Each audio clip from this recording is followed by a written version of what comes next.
We're taking a look at House District 21, an election that both candidates are, well, they're really fond of each other despite opposing beliefs.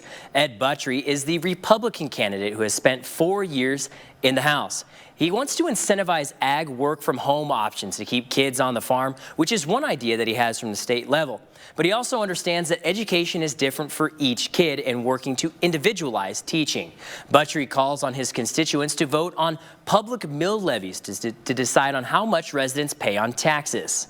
You know, we've got to find some way to tie growth to population growth, expense growth to population growth. I also think that, you know, we have to put some of the onus back on the voters, on the taxpayers, and say, look, you know, we have levies, we have expenses come in front of the voters all the time. And that's where most of the money that you're paying in your property taxes goes for. So if you continue to vote in more and more expense, more levies, you know, we have things come up every election, we have some in this election, then you have to understand there's a cost associated with that, and over time it's going to add up. Leila Graham is the Democratic candidate for House District 21. She's a veteran and a recovering substance abuser that highlights recovery throughout her entire campaign.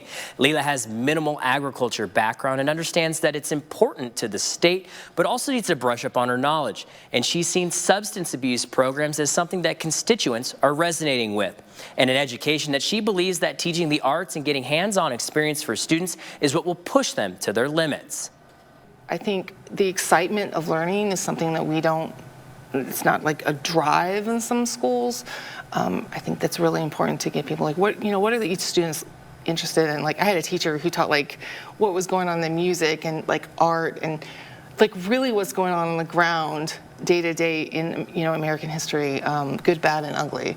And a lot of it was, positive, obviously, but it was really interesting. And I know our class test scores were really high because we got to learn lots of really fun stuff.